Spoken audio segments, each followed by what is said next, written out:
OSIRIS-REx is an acronym for Origin Spectral Interpretation Resource Identification Security Regolith Explorer. Try saying that with a space helmet on. But for now, let's think of it as an asteroid sample return mission.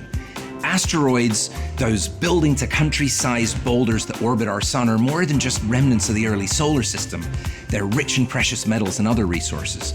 And it's possible that asteroid fragments in the form of meteorites brought the necessary ingredients for primitive life to Earth, as well as taking life away.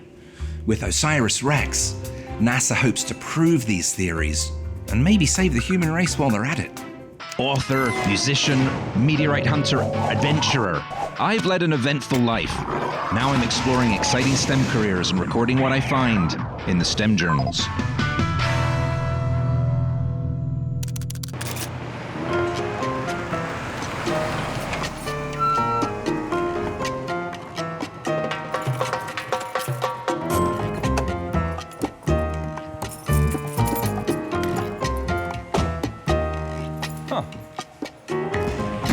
Anyone home?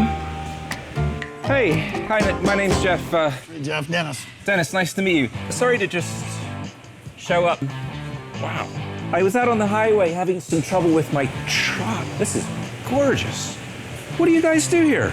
Oh, we build cars, hot rods, high-end cars. Nice. Build anything you want, really. This looks like it's right out of Bonnie and Clyde. Calling all cars! Huh, it's brilliant. Does it run? Ran it one time, still got to work on it a little bit, yeah. Do you do repairs here, or you just build beautiful cars? We work on them. Did you ever put a screwdriver or a pair of pliers into a blender and it kind of goes... Not really. But if you imagine that kind of sound, that's what my truck's doing. And then the check engine light went on. All right. Do you think you might take a look at it for me? Well, we can check it out. Pop the hood and see what we got going on with Thank you. Yeah. So, Dennis, what do you think? You ever seen one of these babies before? Not with that much dust on it. But, Well, I know. I have to do a lot of off-roading in my work, Okay. you know. Apart from the dust, what do you think? It could be a variety, a couple different things. I mean, it could be oxygen sensor, ECM reading it incorrectly, injectors. When's the last time you cleaned the air filter in this thing? What year is it? Yeah, so there could be a bunch of things. Not going to know until we plug it in and find out exactly what's going on. All right, well, look, I have to go across the street anyway to see the OSIRIS-REx guys. I'm just going to walk it. It's not that hot. Do you mind if I leave it here and come back later and maybe you can make some magic? Yeah, you can do that. Where are you going? OSIRIS-REx, it's the space mission project. Aren't they putting like a spaceship on a meteorite or something? They've been working on that deal for a while. Not exactly. They're actually sending a ship to an asteroid to collect rocks and bring them back to Earth. It's called Tucson. But that was a meteorite. No. Well, the meteorites are the part that land on Earth. So meteorites actually come from asteroids, but they're only called a meteorite if they hit the surface of the Earth. Bam, like that. Okay. Still rock though, right? Rock, space rocks, yeah. Okay, yeah. Well, I can work on this, and yeah, you need to get going. I'll get this thing figured out for Okay. you. Well, I'll let you know how the mission goes. And I'll All right. take care of your vehicle. Cheers, thanks, Dennis. Okay, bud.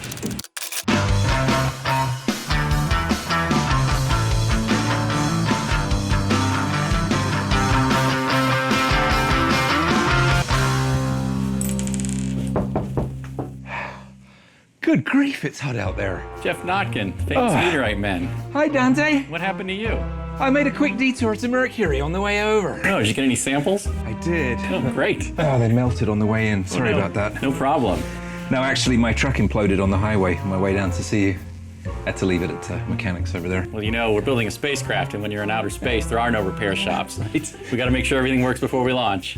If only we could follow that model with Earth vehicles. No kidding. In fact, I've got a team here led by Bashar Risk, who's building one of the cameras for OSIRIS-REx. You might be able to give some lessons to your mechanic. I would love to see that, Absolutely. actually. What are you working on here? Oh, this is a little experiment that we're putting together to help kids learn about the physics of spaceflight. So we have a launching station, our orbit, and arrival at Asteroid Bennu. You want to give me a quick countdown? Oh, yes, please. 4, 3, engine system start, 1, ignition. Right.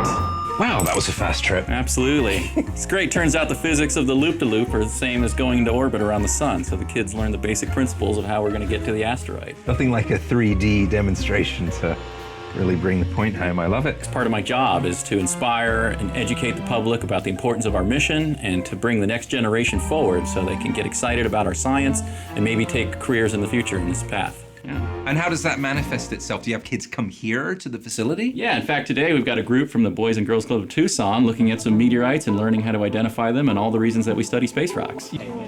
So meteorites typically contain anywhere from about 20% to almost 100% iron. Kind of little flow lines through here and here. See the way I kind of... Have a look here. There's some little shiny parts, some like little flecks. Those are actually pieces of iron. This is a good angle to look at it here to see what those dark specks are. And so when you look at it that way, it looks dark, but when you look at it that way, it looks silver. That's a mineral we call mica. Is there a particular area of science that really interests you? Space. I'm very glad to hear that. Did you know that right here in this very building, they're working on a project to send a spaceship to the asteroids? Yes. Isn't that fantastic? How old are you going to be when the sample comes back? I'm not. What is it? 9 years from now. You'll be 20. You'll be in college. You might be here at the U of A, working with me, getting ready to study the samples that we bring back from Bennu. These are solar panels, so this is how he gets electricity. Something happened, something hit the off switch. I got my solar rays on the sun. I got my antenna pointed at the Earth. Tell me what to do, Dante. These are batteries. So even if it's dark, it still gets electricity because it stores electricity in the batteries. They are very... I heard you had car trouble. You? You might go. What are you, another mechanic? Really? I'm Bashar Rizk, and I'm the OCAM's instrument scientist. Oh, yeah. wow. Okay, Dante told me about you. Yeah, and you're Geoff, right? He told me about you. Oh, nice to meet you. I understand that you're doing a lot of kind of experimental work with redundancy circuits and all that. We have 3 cameras, and we have different versions of them, and we're always testing. A lot of the systems are redundant. In case one of them breaks down, the others are there to back it up. I think we can get you in if you'd like to see it. Let's sneak out. Okay. Finally, a chance to get up close with behind-the-scenes construction of an actual spacecraft. Next on the STEM Journals. STEM Journals, personal log. I'm excited to imagine some of these young Boys and Girls Club space enthusiasts one day working on samples from the asteroid Bennu. Students in elementary and middle school today could one day work on a mission that was planned before they were even born. Chuck Fellows is an instrument designer on the OSIRIS-REx camera suite. He is tasked with testing hardware before its installation on the spacecraft. Okay, Geoff, all smocked up and ready to go. Oh, I want a blue suit. I'll put you to work here if you want. What's that for? I'm just gonna lock myself in here so we don't have any electrostatic discharge problems. You're a well-grounded fellow. Thank you. There's no running away now. So I'm gonna swap the cards. We're gonna power the instrument off first. I'm gonna get you to keep an eye on that spike and see if we can get it to go away. Can I use these? This is an unusual spike in the heater current, and we need to find out what it is. And the 2 cards we need to replace are the motor cards. Not a blip on my screen. Blip on the screen, okay. Even with my special Unfortunately, to get visors. the motor card out, I also have to take the power supply out. The cards that you're switching out, what role do they actually play? Well, each card has a different function. Some of them supply power to the system. Some of them handle data from the system, data processing unit, and some of them handle the telemetry. How frequently do you have to do troubleshooting on the system? Well, we're kind of towards the beginning of the project, and at the beginning of the project, there are a lot of problems that usually have to be solved. As we get more and more mature in our design, then it becomes less and less frequent. Are you confident that you're going to have it ready to go by launch day?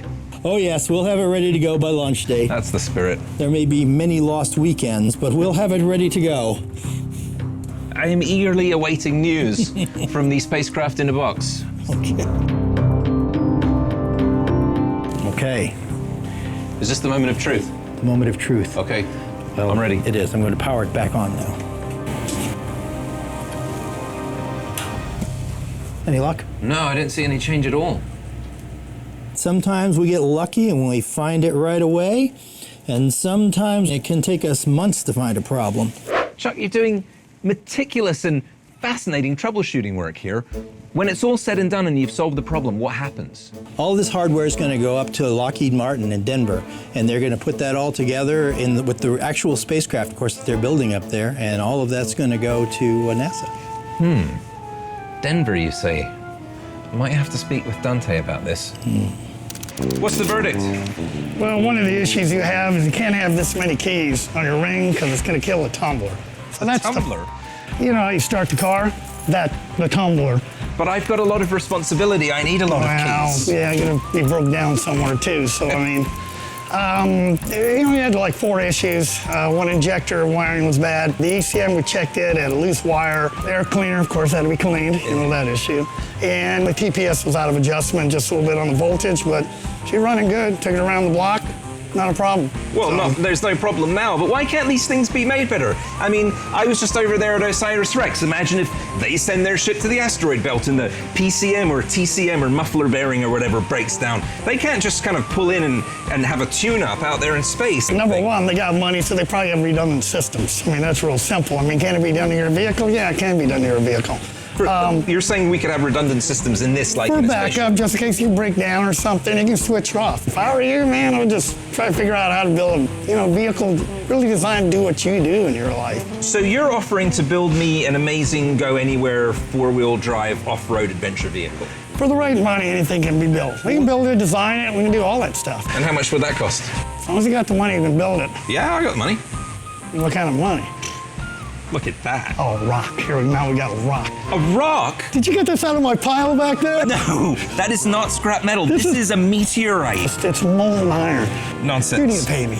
Get rid of this rock. All right, well, give me that back and maybe we'll talk. On my next entry in the STEM journals, the Mile High City and the actual OSIRIS-REx spacecraft at Lockheed Martin. I'm at Lockheed Martin outside Denver, Colorado, and behind me is the SSB, the Space Support Building. It's one of the most important and historic buildings in all of spaceflight. The Viking landers were built here in the 1970s, and so is Magellan and the Mars Reconnaissance Orbiter, and Maven and the Phoenix lander, and now OSIRIS-REx is being prepared for its mission to the asteroid Bennu in 2016. I have an incredible invitation to go inside and find out what it takes to build and prepare a spacecraft for a mission of this magnitude. Hello? Is this really the home of OSIRIS-REx? Where is it? They seek him here. I don't see anything in this building remotely like a spacecraft. Geoff? Oh, hi. Hi. Derek. How's it going? Good. Good, thanks.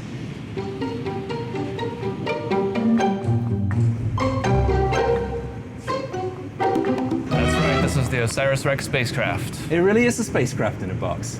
Well, it's only in a box so that we can get ready to test it. We have to apply a lot of load to this structure to make sure that it doesn't break during launch. Hey, I've seen Apollo 13. I know space is a dangerous place.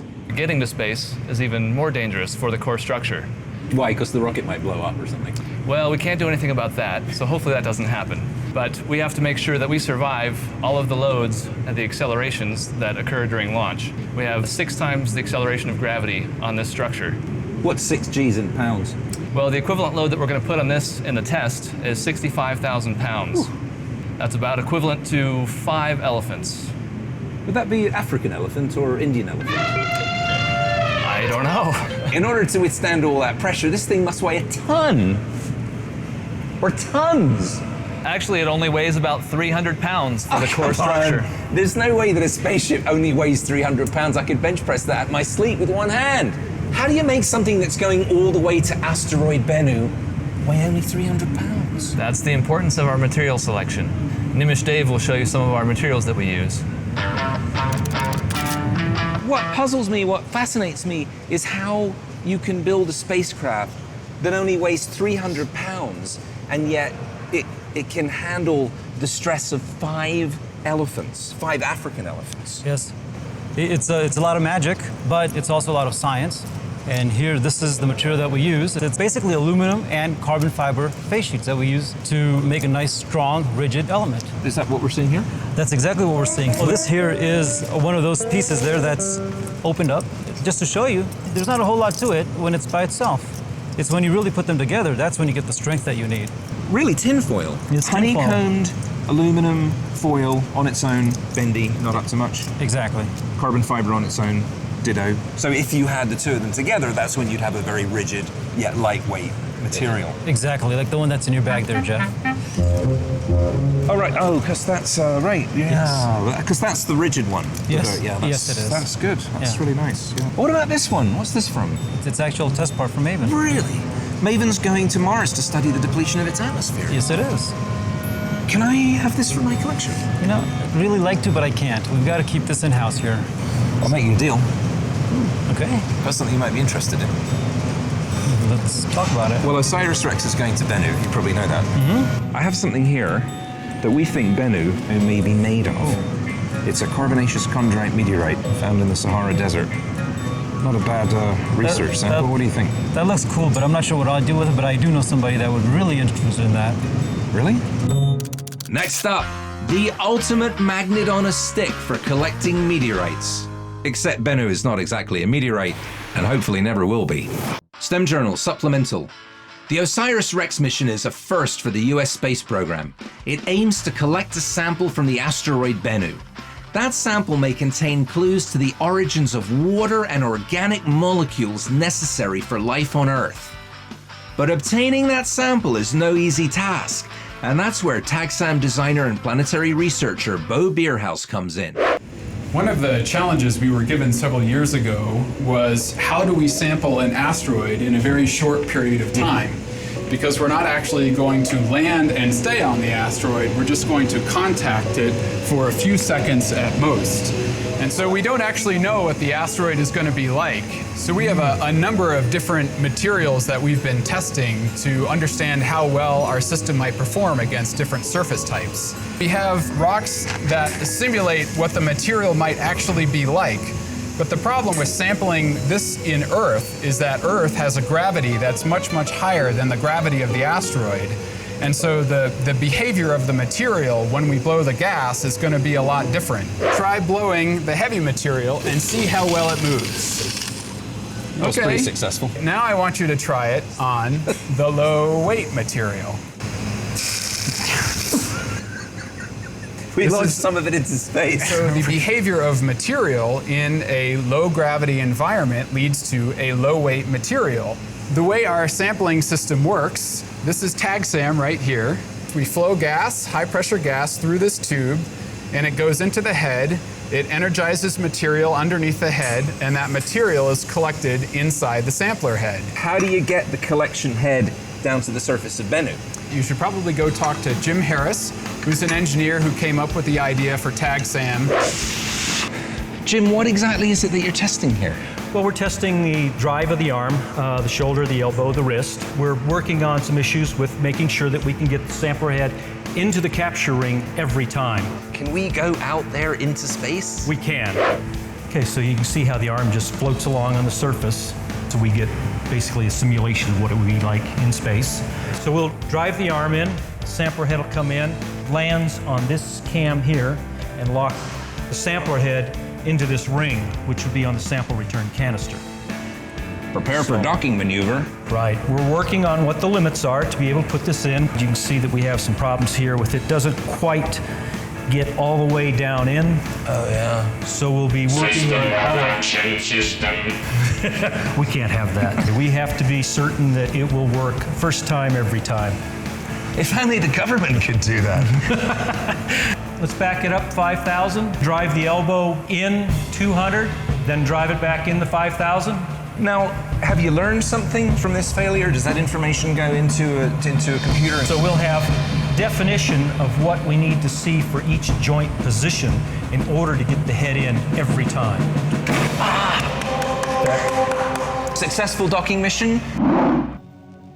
It's really been a most illuminating experience. I almost feel like I've been on an interplanetary journey of my own, much like OSIRIS-REx is going to Bennu and back. And I guess if I take one thing away from all of this, it's the extraordinary amount of planning, effort, and thought that goes into constructing a new spacecraft and planning a mission of this magnitude. That's right, Geoff. What you've seen today is the amazing things that can happen within a team with diverse talents in science, engineering, management to achieve something amazing, in this case, OSIRIS-REx mission success. It all makes the repairs on my truck seem a bit trivial. True, but you got to remember in the early days, designing and building a vehicle like a car was just as complicated as a spacecraft is today.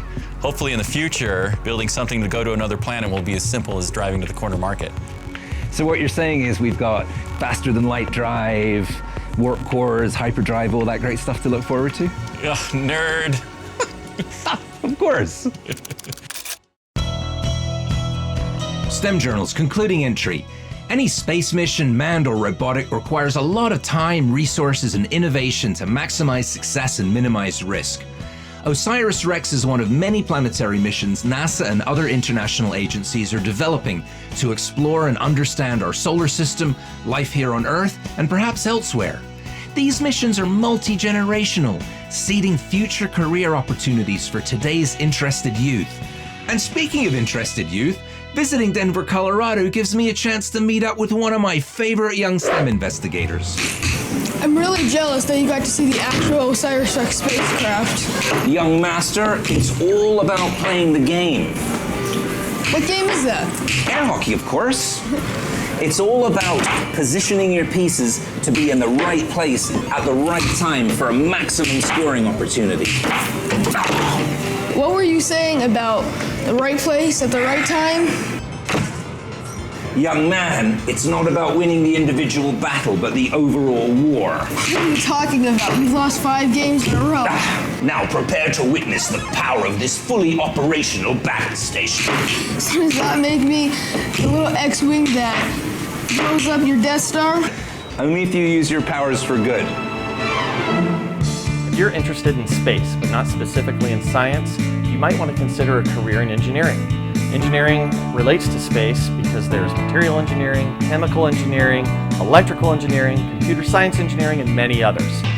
So I would suggest that you go ahead and maybe contact a college nearby and see what type of aerospace programs they have and what other engineering related fields you might want to be able to study.